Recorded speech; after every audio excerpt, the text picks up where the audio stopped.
दिखाई देता है। जी हाँ, सवाल जरूर है कि मैं सतपाल मलिक का इंटरव्यू लेने क्यों पहुंच गया। वो खबरों में तो थे नहीं और उसके बाद वो खबरों में आ गए। तो ऐसा क्या हुआ? सतपाल मलिक साहब का इंटरव्यू लेने में इसलिए गया था राजीव जी कि वो बार बार चिट्ठियां लिख रहे थे गृह मंत्रालय को और उनको सुरक्षा नहीं दी गई थी। उनको सुरक्षा ना दिए जाना और उनको सरकारी मकान ना दिए जाना एक वजह थी कि मैं उनसे मिलना चाहता था और उनका इंटरव्यू लेना चाहता था। अब क्योंकि उनके कार्यकाल में राज्यपाल के दौरान 3 बड़ी घटनाएं हुई थी। महबूबा मुफ्ती की सरकार गिरी थी, असेंबली भंग हुई थी, धारा 370 हटा था और पुलवामा 3 घटनाओं पे बात होना जरूरी था। और क्योंकि सतपाल मलिक एक राजनीतिक गवर्नर हैं, वहां पे डॉक्टर कर्ण सिंह के बाद दूसरे राजनीतिक गवर्नर हैं लंबे अंतराल के बाद। जम्मू कश्मीर का गवर्नर हमेशा कोई फौज का रिटायर, कोई आईएएस, कोई आईपीएस ही बनता रहा है। तो एक राजनीतिक व्यक्ति हैं और इसलिए उनका इनपुट और उनका तौर तरीका, उनका एंगेजमेंट, उनकी तफ्तीश करने का तरीका एक पॉलिटिशियन का तरीका है। इसलिए वो बड़ी हिम्मत से बोल रहे हैं। कोई गवर्नर जो कि सिविल सर्वेंट हो या फौज का हो या आईपीएस हो, वो इस तरीके से नहीं बोल पाएगा क्योंकि पॉलिटिशियन है। जैसा श्रवण गर्ग जी ने बहुत इंपॉर्टेंट पर्सपेक्टिव दिया है कि पुलवामा 1 ने एनडीए को जिताया, तो पुलवामा 2 जो अब हो रहा है वो पानी फेर देगा। और वो दिख रहा है कि आप देखिए, अभी आप भी चर्चा कर रहे थे कि गुलाम नबी आजाद छाए हुए थे, उसके बाद गुलाम नबी आजाद साहब हवा हो गए। अब सतपाल मलिक चल रहे हैं सब जगह, ट्रेंडिंग और प्रेस कॉन्फ्रेंसेस उन्हीं की हो रही है। तो राजीव जी, मूल वजह ये थी उनका इंटरव्यू लेने की। अब वो सतपाल मलिक, मैंने बहुत सारे इंटरव्यूज लिए हैं और बहुत ज़माने पहले श्रवण गर्ग जी तो उनको लंबे समय से जानते हैं। वो जब जनमोर्चा में थे तब भी उनका इंटरव्यू लिया था मैंने, जब वो 5 लोगों ने मिलकर जनमोर्चा बनाया था। तो 89 की बात है शायद, तो तब भी मैंने उनका इंटरव्यू लिया था। लेकिन सतपाल मलिक हमेशा से ऐसे ही रहे हैं। वो थोड़ा हिम्मत वाले पॉलिटिशियन हैं, बड़ी बेबाकी से अपनी बात रखते हैं। और तो सिक्योरिटी का मैं बता दूं राजीव जी कि बहुत बिल्कुल एक मिडिल क्लास कॉलोनी में वो रहते हैं।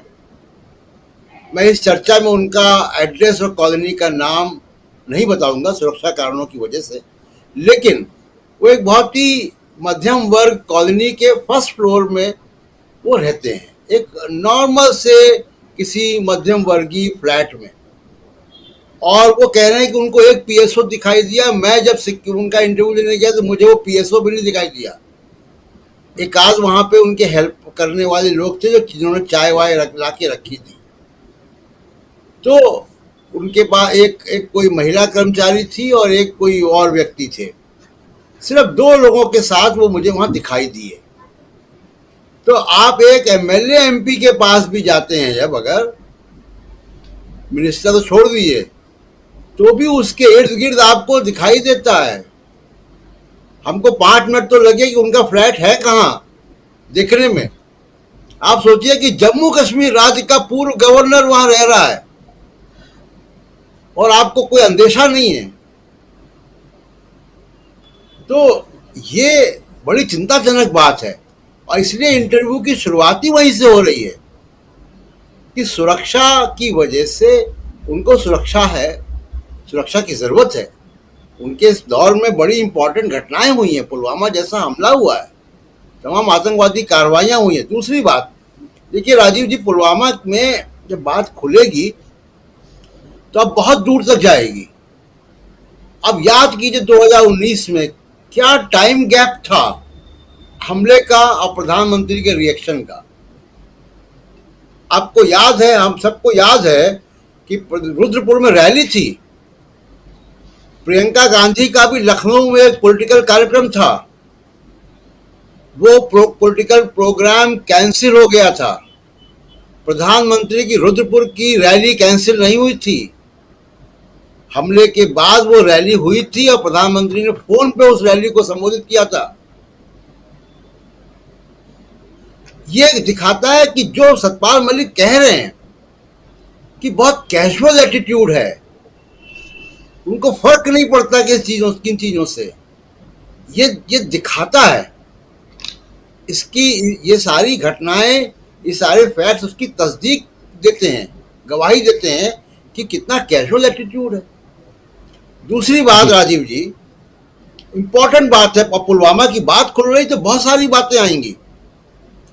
भारत के प्रधानमंत्री के पास न्यूक्लियर बटन होता है, वो न्यूक्लियर बटन डेलीगेट नहीं होता किसी को कि, और न्यूक्लियर बटन कोई बिजली के बटन की तरह का नहीं होता, वो पासवर्ड और कोड और ये सारी चीजें होती हैं, मल्टीपल लेयर्स कमांड्स होते हैं, वो प्रधानमंत्री के पास होता है 24/7।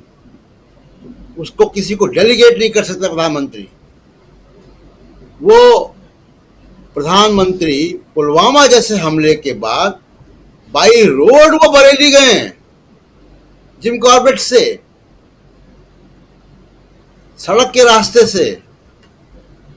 याद कीजिए कि ऐसे हमले दूसरे देशों में होते हैं तो वहां के राष्ट्रपति और प्रधानमंत्रियों का किस तरीके की सुरक्षा कर दी जाती है। बाई रोड बरेली से गए और बरेली से तो हवाई जहाज से वो दिल्ली आए। तो अगर ये पूरी जांच का फिर से की जाए तो ऐसे ऐसे आपको उसमें लैप्सेस दिखाई देंगी, ऐसी ऐसी लापरवाहियां दिखाई देंगी जो अजीब सा संदेश देती है। अब मैं इंटेलिजेंस फेलियर की बात होती है बार बार। अब आप देखिए कि इंटेलिजेंस फेलियर में 4 फरवरी को एनआईए ने वहां पे जैश ए मोहम्मद के ऑपरेटिव को आइडेंटिफाई किया और पकड़ा 2017 के सीआरपीएफ अटैक में, और इसके बाद कई घटनाएं हो रही हैं। Security forces killed Lashkar Toiba district commander identified as Irfan Sheikh Ahmad, local resident. इसमें गिरफ्तारियां हुई हैं, गिरफ्तारियां हुई होंगी, पूछताछ हुई होगी, पूछताछ हुई होगी तो कुछ बातें बाहर आई होंगी। लगातार इंटेलिजेंस इनपुट है, लगातार घटनाएं हो रही हैं, और उसके बाद आपने सड़क के रास्ते से भेज दिया।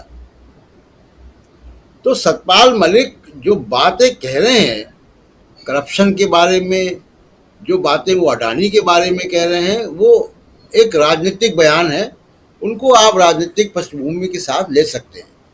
लेकिन जो पुलवामा के बारे में बातें कह रहे हैं, और अब अगर सतपाल मलिक ने ये बोला है तो बहुत सारे स्टेक होल्डर्स, बहुत सारे वो लोग जो सच बोलना चाहते हैं शायद हिम्मत नहीं कर पा रहे होंगे, वो लोग अब जबान शायद खोलें।